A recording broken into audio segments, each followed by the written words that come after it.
रमज़ान के पूरे 30 रोज़ों के बाद ईद आई है। कितना मनोहर, कितना सुहावना प्रभात है। वृक्षों पर अजीब हरियाली है, खेतों में कुछ अजीब रौनक है, आसमान पर कुछ अजीब लालिमा है। आज का सूर्य देखो, कितना प्यारा, कितना शीतल, यानी संसार को ईद की बधाई दे रहा है। गांव में कितनी हलचल है, ईदगाह जाने की तैयारियां हो रही हैं। किसी के कुर्ते में बटन नहीं है, पड़ोस के घर में सुई धागा लेने दौड़ा जा रहा है। किसी के जूते कड़े हो गए हैं, उनमें तेल डालने के लिए तेली के घर भागा जा रहा है। जल्दी जल्दी बैलों को सानी पानी दे दे, ईदगाह से लौटते लौटते दोपहर हो जाएगी। 3 कोस का पैदल रास्ता, फिर सैकड़ों आदमियों से मिलना भेंटना। दोपहर के पहले लौटना असंभव है। लड़के सबसे ज्यादा प्रसन्न हैं। किसी ने 1 रोजा रखा है, वह भी दोपहर तक, किसी ने वह भी नहीं। लेकिन ईदगाह जाने की खुशी उनके हिस्से की चीज है। रोजे बड़े बूढ़ों के लिए होंगे, इनके लिए तो ईद है। रोज ईद का नाम रटते थे, आज वह आ ही गई। अब जल्दी पड़ी है कि लोग ईदगाह क्यों नहीं चलते। इन्हें गृहस्थी की चिंताओं से क्या प्रयोजन। सेवइयों के लिए दूध और शक्कर घर में है या नहीं, इनकी बला से, ये तो सेवइयां खाएंगे। वह क्या जाने कि अब्बा जान क्यों बदहवास चौधरी कायम अली के घर दौड़े जा रहे हैं। उन्हें क्या खबर कि चौधरी आज आंखें बदल ले तो यह सारी ईद मुहर्रम हो जाए। उनकी अपनी जेबों में तो कुबेर का धन भरा हुआ है। बार बार जेब से अपना खजाना निकाल कर गिनते हैं और खुश होकर फिर रख लेते हैं। महमूद गिनता है, 1, 2, 10, 12, उसके पास 12 पैसे हैं। मोहसिन के पास 1, 2, 3, 8, 9, 15 पैसे हैं। इन्हीं अनगिनत पैसों में अनगिनत चीजें लाएंगे, खिलौने, मिठाइयाँ, बिगुल, गेंद और जाने क्या क्या। और सबसे ज्यादा प्रसन्न है हामिद। वह 4-5 साल का गरीब सूरत दुबला पतला लड़का, जिसका बाप गत वर्ष हैजे की भेंट हो गया और मां ना जाने क्यों पीली होती होती एक दिन मर गई। किसी को पता न चला क्या बीमारी है, कहती तो कौन सुनने वाला था। दिल पर जो कुछ बीतती थी वह दिल में ही सहती थी, और जब न सहा गया तो संसार से विदा हो गई। अब हामिद अपनी बूढ़ी दादी अमीना की गोद में सोता है और उतना ही प्रसन्न है। उसके अब्बा जान रुपए कमाने गए हैं, बहुत सी थैलियां लेकर आएंगे। अम्मी जान अल्लाह मियाँ के घर से उसके लिए बड़ी अच्छी अच्छी चीजें लाने गई हैं, इसीलिए हामिद प्रसन्न है। आशा तो बड़ी चीज है, और फिर बच्चों की आशा, उनकी कल्पना तो राई का पर्वत बना लेती है। हामिद के पाँव में जूते नहीं हैं, सिर पर एक पुरानी धुरानी टोपी है जिसका गोटा काला पड़ गया है, फिर भी वह प्रसन्न है। जब उसके अब्बा जान थैलियां और अम्मी जान नियामतें लेकर आएंगी तो वह दिल के अरमान निकाल लेगा। तब देखेगा महमूद, मोहसिन, नूरे और सम्मी कहाँ से उतने पैसे निकालेंगे। अभागिन अमीना अपनी कोठरी में बैठी रो रही है। आज ईद का दिन, उसके घर में दाना नहीं। आज आबिद होता तो क्या इसी तरह ईद आती और चली जाती।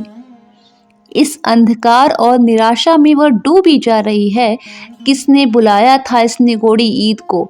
इस घर में उसका काम नहीं, लेकिन हामिद, उसे किसी के मरने जीने से क्या मतलब। उसके अंदर प्रकाश है और बाहर आशा। विपत्ति अपना सारा दलबल लेकर आए, हामिद की आनंद भरी चितवन उसका विध्वंस कर देगी। हामिद भीतर जाकर दादी से कहता है, तुम डरना नहीं अम्मा, मैं सबसे पहले आऊंगा, बिल्कुल न डरना। अमीना का दिल कचोट रहा है। गांव के बच्चे अपने अपने बाप के साथ जा रहे हैं। हामिद का बाप अमीना के सिवा और कौन है।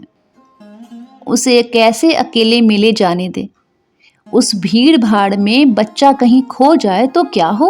नहीं, अमीना उसे यूं न जाने देगी। नन्ही सी जान 3 कोस चलेगा कैसे? पैर में छाले पड़ जाएंगे, जूते भी तो नहीं है। वह थोड़ी थोड़ी दूर पर उसे गोद ले लेगी, लेकिन यहाँ सवैया कौन पकाएगा? पैसे होते तो लौटते लौटते सब सामग्री जमा करके चटपट बना लेती। यहाँ तो घंटों चीजें जमा करते लगेंगे, मांगे का ही तो भरोसा है। उस दिन फहीमन के कपड़े सिले थे, 8 आने पैसे मिले हैं। उस अठन्नी को ईमान की तरह बचाती चली आती थी इसी ईद के लिए, लेकिन कल ग्वालन सिर पर सवार हो गई तो करती भी क्या? हामिद के लिए कुछ नहीं है तो 2 पैसे का दूध तो चाहिए ही। अब तो कुल 2 आने पैसे बच रहे हैं, 3 पैसे हामिद की जेब में, 5 अमीना के बटवे में। यही तो बिसात है और ईद का त्योहार, अल्लाह ही बेड़ा पार करेगा। धोबन और नाइन और मेहतरानी और चुड़ियारिन सब तो आएंगी, सभी को सेवैयां चाहिए और थोड़ा किसी को आंखों में लगता नहीं। किस किस से मुंह चुराएगी और मुंह क्यों चुराए?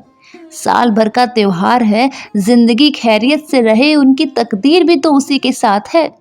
बच्चे को खुदा सलामत रखे, दिन भी कट जाएंगे। गांव से मेला चला और बच्चों के साथ हामिद भी जा रहा था। कभी सबके सब दौड़कर आगे निकल जाते, फिर किसी पेड़ के नीचे खड़े होकर साथ वालों का इंतजार करते। यह लोग इतना धीरे धीरे क्यों चल रहे हैं? हामिद के पैरों में तो जैसे पर लग गए थे। वह कभी थक जाता, शहर का दामन आ गया। सड़क के दोनों ओर अमीरों के बगीचे हैं, पक्की 4 दीवारी बनी हुई है, पेड़ों में आम और लीचियां लगी हुई हैं। कभी कभी कोई लड़का कंकड़ी उठाकर आम पर निशान लगाता है। माली अंदर से गाली देता हुआ निकलता है, लड़के वहां से एक फलांग पर हैं, खूब हंस रहे हैं। माली को कैसा उल्लू बनाया है। बड़ी बड़ी इमारतें आने लगी। यह अदालत है, यह कॉलेज है, यह क्लब घर है। इतने बड़े कॉलेज में कितने लड़के पढ़ते होंगे? सब लड़के नहीं हैं जी, बड़े बड़े आदमी हैं। सच उनकी बड़ी बड़ी मूछें हैं, कितने बड़े हो गए, अभी तक पढ़ने जाते हैं। न जाने कब तक पढ़ेंगे और इतना पढ़कर करेंगे क्या? हामिद के मदरसे में तो 2-3 लड़के बड़े बड़े हैं, बिल्कुल 3 कौड़ी के, रोज मार खाते हैं, काम से जी चुराने वाले। इस जगह भी उसी तरह के लोग होते होंगे और क्या। क्लब घर में जादू होता है, सुना है यहाँ मुर्दों की खोपड़ियां दौड़ती हैं और बड़े बड़े तमाशे होते हैं, पर किसी को अंदर नहीं जाने देते। और वहाँ शाम को साहब लोग खेलते हैं, बड़े बड़े आदमी खेलते हैं, मूंछों दाढ़ी वाले। और मेमे भी खेलती हैं। सच, हमारी अम्मा को तो वह दे दो, क्या नाम है, बैट, तो उसे पकड़ ही ना सके, घुमाते घुमाते ही लुढ़क जाए। महमूद ने कहा, हमारी अम्मी जान का तो हाथ कांपने लगे, अल्लाह कसम। मोहसिन बोला, चलो मनो आटा पीस डालती है, जरा सा बैट पकड़ लेगी तो हाथ कांपने लगेंगे। सैकड़ों घड़े पानी रोज निकालती है, 5 घड़े तो तेरी भैंस पी जाती है। किसी मेम को 1 घड़ा पानी भरना पड़े तो आंखों तले अंधेरा आ जाए। महमूद, लेकिन दौड़ती तो नहीं, उछल कूद तो नहीं करती। मोहसिन, हाँ उछल कूद तो नहीं कर सकती, लेकिन उस दिन मेरी गाय खुल गई थी और चौधरी के खेत में जा पड़ी थी। अम्मा इतनी तेज दौड़ी कि मैं उन्हें न पा सका। सच। आगे चले, हलवाइयों की दुकानें शुरू हुई, आज खूब सजी हुई थी। इतनी मिठाइयाँ कौन खाता है, देखो ना, एक एक दुकान पर मनो होंगी। सुना है रात को जिन्नात आकर खरीद ले जाते हैं। अब्बा कहते थे कि आधी रात को एक आदमी हर दुकान पर जाता है और जितना माल बचा होता है वह तुलवा लेता है और सचमुच के रुपए देता है, बिल्कुल ऐसे ही रुपए। हामिद को यकीन न आया, ऐसे रुपए जिन्नात को कहाँ से मिल जाएंगे? मोहसिन ने कहा, जिन्नात को रुपए की क्या कमी, जिस खजाने में चाहे चले जाए, लोहे के दरवाजे तक उन्हें कोई नहीं रोक सकता। जनाब, आप हैं किस फेर में? हीरे जवाहरात तो उनके पास रहते हैं, जिससे खुश हो गए उसे टोकरो जवाहरात दे देंगे। अभी यहीं बैठे हैं, 5 मिनट में कलकत्ता पहुंचा देंगे। हामिद ने पूछा, जिन्नात बहुत बड़े बड़े होते हैं? मोहसिन, एक एक आसमान के बराबर होता है जी। जमीन पर खड़ा हो जाए तो उसका सिर आसमान से जा लगे, मगर चाहे तो एक लोटे में घुस जाए। हामिद, लोग उन्हें कैसे खुश करते होंगे? कोई मुझे यह मंत्र बता दे तो मैं भी एक जिन्न को खुश कर लूं। मोहसिन, अब यह तो मैं नहीं जानता, लेकिन चौधरी साहब के काबू में बहुत से जिन्नात हैं। कोई चीज चोरी हो जाए, चौधरी साहब उसका पता लगा देंगे और चोर का नाम भी बता देंगे। जुमेराती का बचवा उस दिन खो गया था। 3 दिन हैरान हुए, कहीं न मिला। तब छक मारकर चौधरी के पास गए। चौधरी ने तुरंत बता दिया, मवेशी खाने में है, और वहीं मिला। लोग आपस में गले मिल रहे हैं। मिठाई और खिलौनों की दुकान पर धावा होता है। ग्रामीणों का यह दल इस विषय में बालकों से कम उत्साही नहीं है। यह देखो, हिंडोला है, 1 पैसा देकर चढ़ जाओ। कभी आसमान पर जाते हुए मालूम होंगे, कभी जमीन पर गिरते हुए। यह चरखी है, लकड़ी के हाथी, घोड़े, ऊंट छड़ों में लटके हुए हैं। 1 पैसा देकर बैठ जाओ और 25 चक्करों का मजा लो। महमूद और मोहसिन और नूरे और सम्मी इन घोड़ों और ऊँटों पर बैठते हैं। हामिद दूर खड़ा है। 3 ही पैसे तो हैं उसके पास। अपने कोस का 1/3 जरा सा चक्कर खाने के लिए दे नहीं सकता। सब चरखियों से उतरते हैं। अब खिलौने लेंगे। इधर दुकानों की कतार लगी हुई है। तरह तरह के खिलौने हैं। सिपाही और गुजरिया, राजा और वकील, भिश्ती और धोबन और साधु। वाह, कितने सुंदर खिलौने हैं। अब बोला ही चाहते हैं। महमूद सिपाही लेता है, खाकी वर्दी और लाल पगड़ी वाला, कंधे पर बंदूक रखे हुए मालूम होता है। अभी कवायद किए चला आ रहा है। मोहसिन को भिश्ती पसंद आई। कमर झुकी हुई है, ऊपर मशक रखे हुए हैं। मशक का मुंह एक हाथ से पकड़े हुए हैं। कितना प्रसन्न है, शायद कोई गीत गा रहा है। बस मशक से पानी उड़ेलना ही चाहता है। नूरे को वकील से प्रेम है। कैसी विद्वता है उसके मुख पर। काला चोंगा, नीचे सफेद अचकन, अचकन के सामने की जेब में घड़ी, सुनहरी जंजीर, एक हाथ में कानून का पोथा लिए हुए हैं। मालूम होता है अभी किसी अदालत से जिरह या बहस किए चले आ रहे हैं। यह सब 2-2 पैसे के खिलौने हैं। हामिद के पास कुल 3 पैसे हैं। इतने महंगे खिलौने वह कैसे ले? खिलौना कहीं हाथ से छूट पड़े तो चूर चूर हो जाए, जरा पानी पड़े तो सारा रंग घुल जाए। ऐसे खिलौने लेकर वह क्या करेगा, किस काम के? मोहसिन कहता है, मेरा भिश्ती रोज पानी दे जाएगा सांझ सवेरे महमूद, और मेरा सिपाही घर का पहरा देगा। कोई चोर आएगा तो फौरन बंदूक से फायर कर देगा। नूरे, और मेरा वकील खूब मुकदमा लड़ेगा। सम्मी, और मेरी धोबन रोज कपड़े धोएगी। हामिद खिलौनों की निंदा करता है। मिट्टी ही की तो हैं, गिरे तो चकनाचूर हो जाएं, लेकिन ललचाई हुई आंखों से खिलौनों को देख रहा है और चाहता है जरा देर के लिए उन्हें हाथ में ले सकता। उसके हाथ अनायास ही लपकते हैं, लेकिन लड़के इतने त्यागी नहीं होते हैं, विशेषकर जब अभी नया शौक है। हामिद ललचाता रह जाता है। खिलौने के बाद मिठाइयों की बारी आती है। किसी ने रेवड़ियां ली, किसी ने गुलाब जामुन, किसी ने सोहन हलवा। मजे से खा रहे हैं। हामिद उनकी बिरादरी से पृथक है। अभागे के पास 3 पैसे हैं, क्यों नहीं कुछ लेकर खाता? ललचाई आंखों से सबकी ओर देखता है। मोहसिन कहता है, हामिद रेवड़ी ले जा, कितनी खुशबूदार है। हामिद को संदेह हुआ ये केवल क्रूर विनोद है।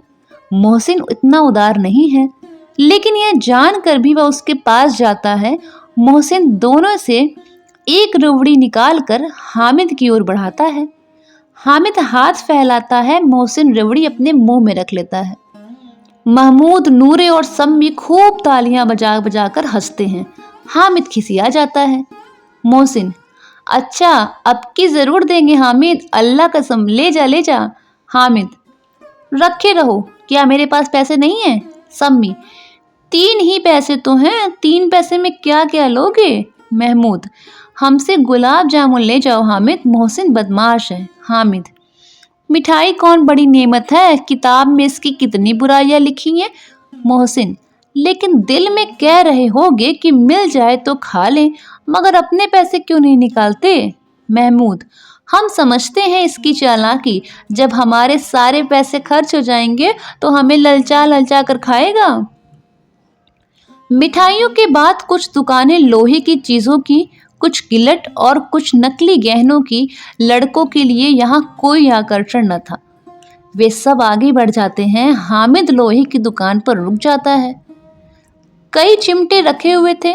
उसे ख्याल आया कि दादी के पास चिमटा नहीं है।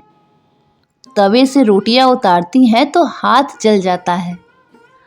अगर वह चिमटा ले जाकर दादी को दे दे तो वह कितना प्रसन्न होंगी। फिर उनकी उंगलियां नहीं जलेंगी। घर में एक काम की चीज तो हो जाएगी।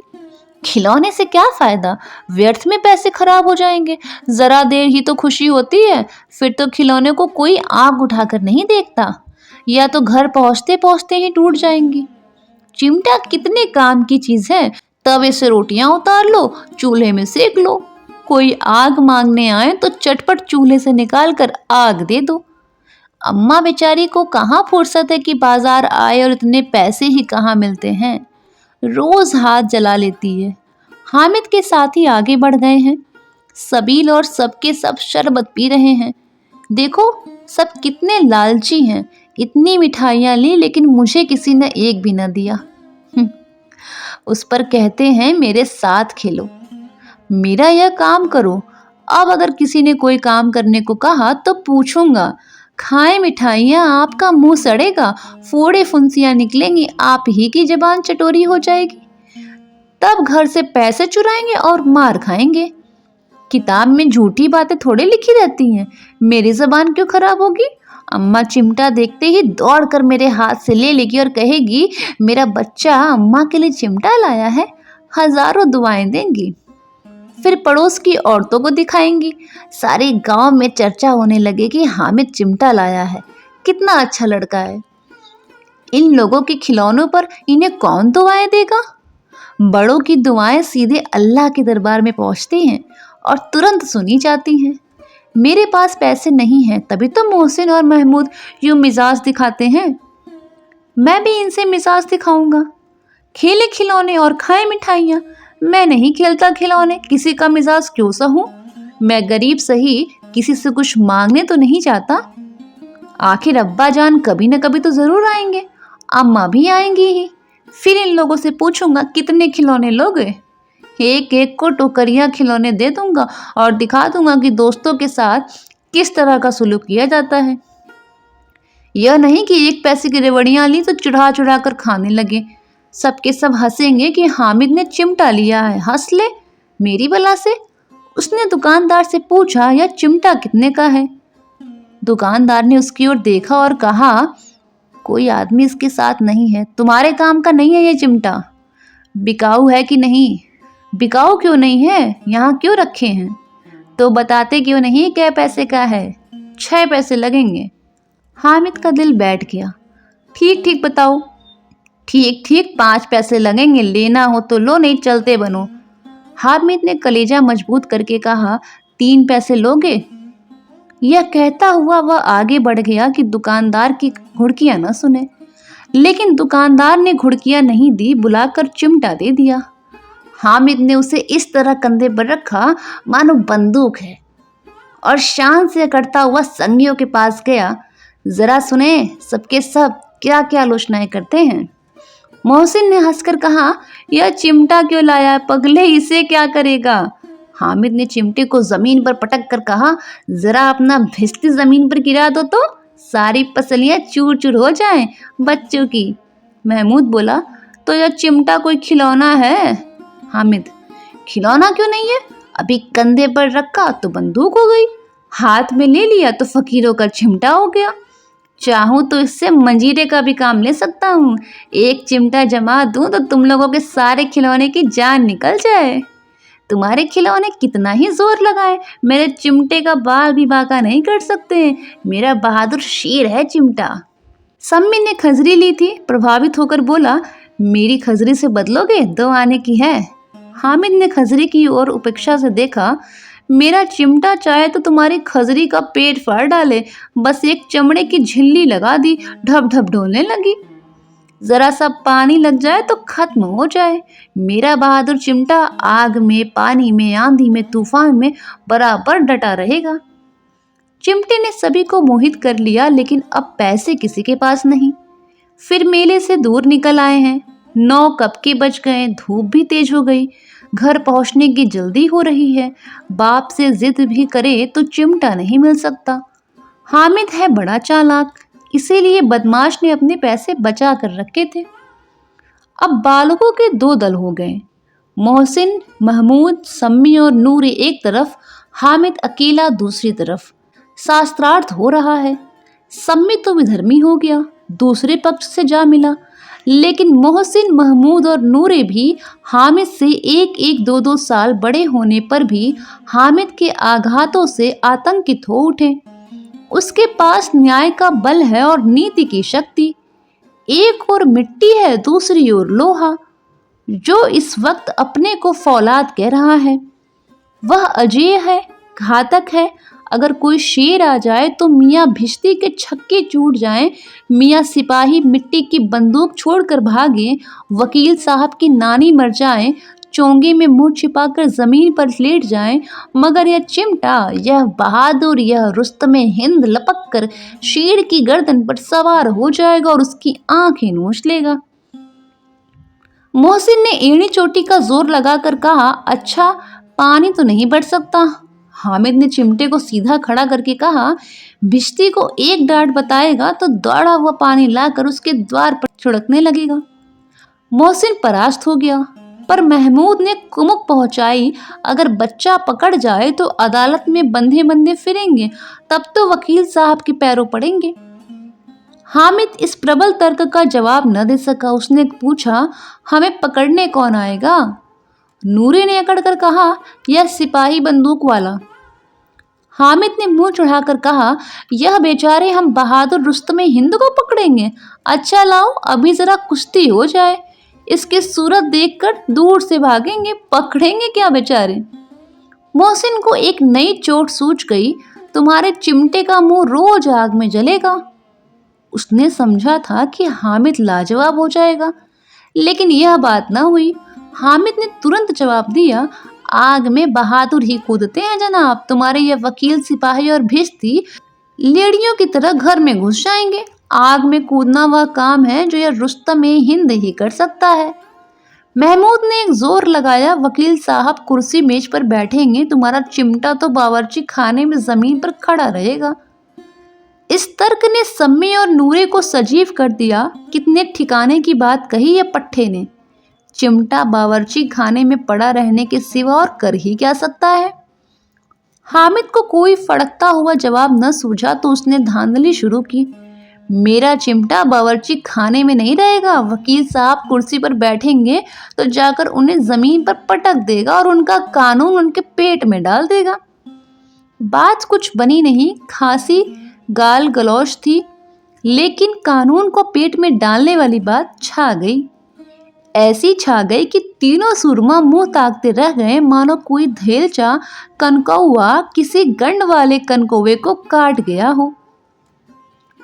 कानून मुंह से बाहर निकलने वाली चीज है, उसको पेट के अंदर डाल दिया जाए, उसको पेट के अंदर डाल दिया जाना बेतुकी सी बात होने पर भी कुछ नयापन रखती है। हामिद ने मैदान मार लिया। उसका चिमटा रुस्तमे हिंद है। अब इसमें मोहसिन, महमूद, नूरे, सम्मी किसी को भी आपत्ति नहीं हो सकती। विजेता को हारने वालों से जो सत्कार मिलना स्वाभाविक है, वह हामिद को भी मिला। औरों ने 3-3, 4-4 आने पैसे खर्च किए पर कोई काम की चीज न ले सके। हामिद ने 3 पैसे में रंग जमा लिया। सच ही तो है, खिलौनों का क्या भरोसा, टूट फूट जाएंगे। हामिद का चिमटा तो बना रहेगा बरसों। संधि की शर्तें तय होने लगी। मोहसिन ने कहा, जरा अपना चिमटा दो, हम भी देखें। तुम हमारा भिश्ती लेकर देखो। महमूद और नूरे ने भी अपने अपने खिलौने पेश किए। हामिद को इन शर्तों को मानने में कोई आपत्ति न थी। चिमटा बारी बारी से उसके हाथ में गया और उनके खिलौने बारी बारी से हामिद के हाथ में आ गए। कितने खूबसूरत खिलौने हैं। हामिद ने हारने वालों के आंसू पोंछे। मैं तुम्हें चिढ़ा रहा था, सच यह चिमटा भला इन खिलौनों की क्या बराबरी करेगा। मालूम होता है अब बोले। लेकिन मोहसिन की पार्टी को इस दिलासे से संतोष नहीं होता। चिमटे का सिक्का खूब बैठ गया। चिपका हुआ टिकट अब पानी से नहीं छूट रहा है। मोहसिन, लेकिन इन खिलौनों के लिए कोई हमें दुआ तो न देगा। महमूद, दुआ के लिए फिरते हो, उल्टे मार न पड़े। अम्मा जरूर कहेंगे कि मेले में यही मिट्टी के खिलौने मिले। हामिद को स्वीकार करना पड़ा कि खिलौनों को देखकर किसी की माँ इतनी खुश न होगी जितनी दादी चिमटे को देखकर होंगी। 3 पैसों में ही तो उसे सब कुछ करना था और उन पैसों के इस उपयोग पर पछतावे की बिल्कुल जरूरत न थी। फिर अब तो चिमटा रुस्तमे हिंद है और सभी खिलौनों का बादशाह। रास्ते में महमूद को भूख लगी। उसके बाप ने केले खाने को दिए। महमूद ने केवल हामिद को साझी बनाया। उसके अन्य मित्र मुंह ताकते रह गए। यह उस चिमटे का प्रसाद था। 11 बजे गांव में हलचल मच गई। मेले वाले आ गए। मोहसिन की छोटी बहन ने दौड़कर भिश्ती उसके हाथ से छीन ली और मारे खुशी के जा उछली तो मियाँ भिश्ती नीचे आ रहे और सुरलोक सिधारे। इस पर भाई बहन में मारपीट हुई। दोनों खूब रोए। उनकी अम्मा यह शोर सुनकर बिगड़ी और उन दोनों को ऊपर से 2 नोचाटे और लगाए। मियाँ नूरे के वकील का अंत उनके प्रतिष्ठानुकूल इससे ज्यादा गौरवमय हुआ। वकील जमीन पर या ताक पर तो नहीं बैठ सकता, उसकी मर्यादा का विचार तो करना ही होगा। दीवार में खूंटियां गाड़ी गई। उन पर लकड़ी का एक पटरा रखा गया। पटरे पर कागज का कालीन बिछाया गया। वकील साहब राजा भोज की भांति सिंहासन पर विराजे। नूरे ने उन्हें पंखा झलना शुरू किया। अदालतों में खस की टट्टियां और बिजली के पंखे रहते हैं, क्या यहाँ मामूली पंखा भी ना हो? कानून की गर्मी दिमाग पर चढ़ जाएगी कि नहीं? बांस का पंखा आया और नूरे हवा करने लगे। मालूम नहीं पंखे की हवा से या पंखे की चोट से वकील साहब स्वर्गलोक से मृत्यु लोग आ रहे और उनका माटी का चोला माटी में मिल गया। फिर बड़े जोर शोर से मातम हुआ और वकील साहब की अस्थि कूरे पर डाल दी गई। अब रहा महमूद का सिपाही। उसे चटपट गांव का पहरा देने का चार्ज मिल गया। लेकिन पुलिस का सिपाही कोई साधारण व्यक्ति तो है नहीं जो अपने पैरों पर चले। वह पालकी पर चलेगा। एक टोकरी आई जिसमें कुछ लाल रंग के फटे पुराने चीथड़े बिछाए गए, जिसमें सिपाही साहब आराम से लेटे। नूरे ने यह टोकरी उठाई और अपने द्वार का चक्कर लगाने लगा। उनके दोनों छोटे भाई सिपाही की तरफ से छोने वाले जागते लो, छोने वाले जागते लो पुकारते चलते हैं। मगर रात तो अंधेरी ही होनी चाहिए। महमूद को ठोकर लग जाती है। टोकरी उसके हाथ से छूटकर गिर पड़ती है और मियाँ सिपाही अपनी बंदूक लिए जमीन पर आ जाते हैं और उनकी एक टांग में विकार आ जाता है।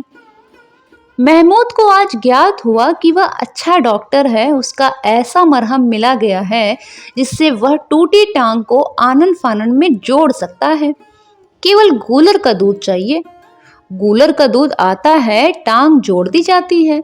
लेकिन सिपाही को जो ही खड़ा किया जाता है, टांगे जवाब दे दी। शल्य क्रिया असफल हुई, तब दूसरी टांग भी तोड़ दी गई। कम से कम एक जगह आराम से अब बैठ तो सकता है।